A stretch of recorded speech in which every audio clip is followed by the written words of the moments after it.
Last episode, we looked at Shinkalion's opening 2 episodes. Now let's start filling in the supporting cast. We open with Hayato acting, to use the term the youngins are using nowadays, sus around Azusa and the Shinkalions, or rather Shinkansens. Very sus. Futaba sucks at the simulator, and it actually isn't just a simulator anymore. The Ultra Evolution Institute has published the app to the App Store, Google Play, and put it in arcade. Giant train mechs will be funded by microtransactions. What? Giant mech maintenance isn't cheap. The goal is to find more people like Hayato, since Hayato had a very high compatibility rate, so why wouldn't children across Japan also have a similar high compatibility rate? Apparently, children do overall have higher compatibility rates than adults, something that even Commander Izumi is baffled by. Izumi and Futaba basically force Hayato to play the arcade version of the simulator. Force is a very strong word. They ask him, and Hayato simply plays into it. Director Hayasugi has taken the day off to explain the whole concept of shoving their son into a mech to Hayato's mother. Despite expecting her to take it badly, she actually takes it quite well. She says she trusts her husband enough to leave it in his hands since, after all, she is woefully unqualified to speak about the giant robot mechs that he designs. Basically, unless absolutely necessary, she will pretend to know nothing about it. I had mixed feelings about this, but I'm glad that she's understanding and will play into it in order to give Hayato the illusion of a normal life, even though his life is now no longer normal. That night, Hayato sees someone has a score nearly as good as his. Unfortunately, the score was at an arcade and not an app, something that they would, have access to, so they don't know much about this person. Why would you make a mistake like that? Why would you do that? Well, they do have a general location on the person. Akita Prefecture. What does Hayato do? He tries to get in the Shinkalion and asks to take off for the prefecture. Hayato wants to meet this character. Commander Izumi gives the go-ahead despite Futaba's insistence otherwise, because after all, the high scorer would be a child, so they might as well send a child to go after a child. Hayato is sent to Akita. Yep, Hayato, who lives in the Kanto region, insert Pokemon joke here, is being sent to the Tohoku region. He arrives in Akita, and then Hayato considers having lunch, and begins talking to Shashot, and the locals thinks he's nuts. Snow is piling up, and he is not wearing pants as well. Whoops.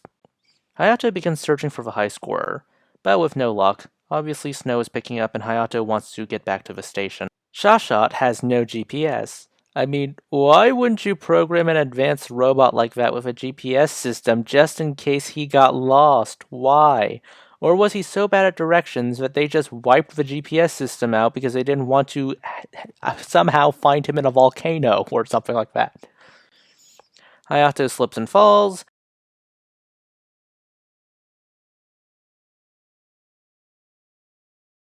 The same person who voices Nakamura from Assassination Classroom. And with this context, every single bit of this kid's dialogue is now funny as hell. The kid points Hayato to the station, and it coincidentally turns out that Hayato and this boy are headed in the same direction, in the same place, and are seated right next to each other. It's pretty clear that Hayato is annoying the kid with his train fanboyism and offers to switch seats with him. Shashot notices the boy has downloaded the app and prompts Hayato to ask about it. Then he hands Hayato his phone. Only children are this trusting with it. Then again, this is probably practice for when they just hand phones to their children in order to distract them, and oh god, I made myself sad. Though Hayato's phone rings and Hayato answers it, basically interrupting the boy's nap because the only reason he even gave Hayato the phone was so that he could sleep. The giant monster situation is here. But the boy begins dozing off again like the other train passengers, but he then realizes Hayato has his phone and Hayato has gotten off the train.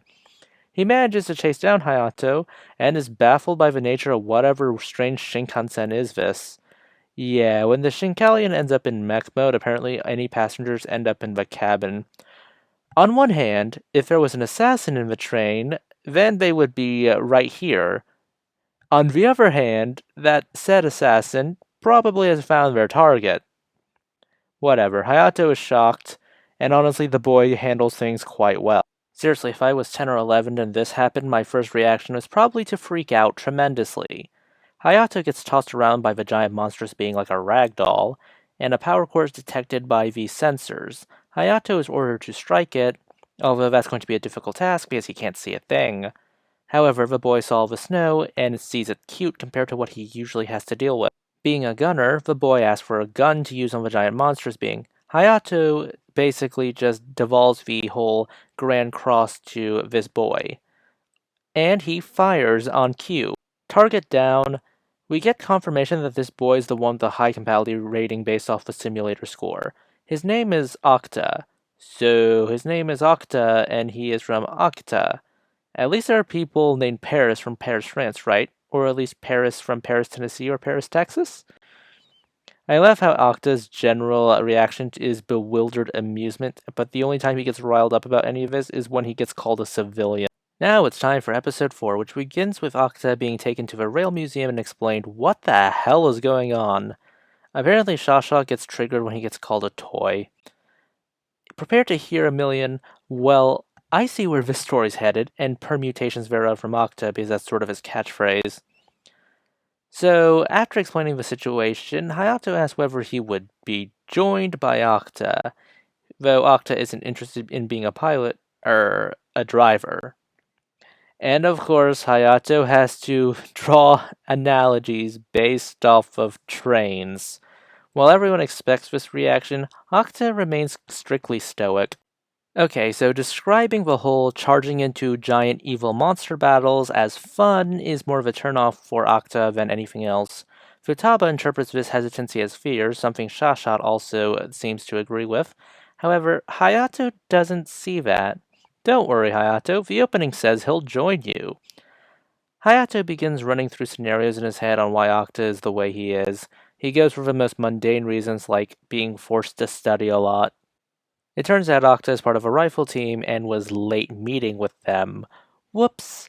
That's what happens when you have to deal with giant monstrous beings. So that also means his hotel arrangement has gone kaput. When I first saw this, I thought, huh? Japan has rifle teams? Given how strict their sword and gun ownership laws are. Then again, it came by that this was probably a laser rifle or something of that nature, given that it's probably not deadly and probably completely legal to own without much paperwork. Hayato offers Akita to stay at his place, or rather voluntells him, something that will get both of them prepared for the labor market. Akita has no idea why they're being nice to him, but Hayato's mother points out that since it's Hayato's fault that he missed his meeting with the rifle team, it's only the right thing to do. So apparently Hayato also sings old rail songs while in the bath, which weirds out Akita. Haruka is apparently used to it. Akita gets to know Hayato a bit better through his family. Akita basically apologizes for making fun of Hayato's driving the Shinkalion as being described as fun. He learned from Hayato's family that Hayato's dream is to drive a Shinkansen, and you see, Akita really doesn't have four fun hobbies. He's a competitor, specifically a laser rifle competitor, and wants to be the best in the world, because, after all, what good is a hobby if you can't crush anyone in it? Which, I can see that. There's a lot of people like Akita, and, well, I think they could relate to him. I'm obviously one of those people. Well, was in the past tense, I'm not like that now. We get to see his backstory. He wants to be the best, sure, but where he's from, there's basically no competition. He's basically trying to go out because he doesn't want to just simply compete against himself. He wants to go to Tokyo, get enrolled in a school in the big city, because after all, Tokyo has plenty of people and thus plenty of rivals and plenty of iron to sharpen iron. Basically, Hayato watches Akita at his competition. Meanwhile, they identified a new candidate. Akita ends up getting second place in the rifle competition, which is just first loser in his eyes based off his demeanor. While Hayato apologizes, blaming himself for dragging Akita into all those giant monster antics, Akita thinks otherwise. It's interesting to see his mentality from losing. He sees it like a game of chess. If the king is lost, no matter what pieces are left on the board, they have all failed and the board must be cleared, starting from scratch. However, Hayato calls this out, saying that he's more than nothing. He explains his motivations, with Shinkalion driving is just a means of protecting everyone's dreams, because after all, if the town is protected, then everyone's dreams are protected because the dead can't dream. And Hayato wants to fight with the same seriousness Akita had in that competition. Akita is touched by Hayato's dream and how it connects others. Somehow, the Uraraka-sounding elementary school kid is a better protagonist than Asha from Wish and has a better motivation. Yeah, I went there. The villain strikes, summoning the same monster last episode, which another villain calls tasteless. Obviously, Hayato leaps into battle. Akita is about to head home, but he gets off at last minute. Hayato does the obvious solution of just shooting the villain. Yeah, no, that's not gonna work twice.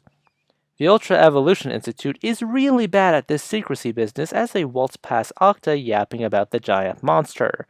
I swear, one of these days a drunk guy is going to waltz into their top secret base of operations and then sleep in Commander Izumi's office on top of all the top secret files. No duh, Okta follows them. If you think he'll jump over those barriers, congrats. Thankfully, the Ultra Evolution Institute bothered to install alarm systems. Okta gets dragged into HQ. Obviously, Hayato is freezing to death, so Okta demands to get in the robot. He gets the E6. The E6 is the ranged fighter, the gunner. As for Okta's suit, I think I like it better than Hayato's. Sure, the boots are a bit dorky, but I think the color scheme makes up for it. Red and white work well because it reminds me of Hogarth from the Iron Giant. Not to mention, Okta's hair makes it much more balanced, I guess. I don't know. Okta shoots Hayato free, and Hayato asks why Okta is helping now of all times, so he gives the excuse that the monster is just in his way.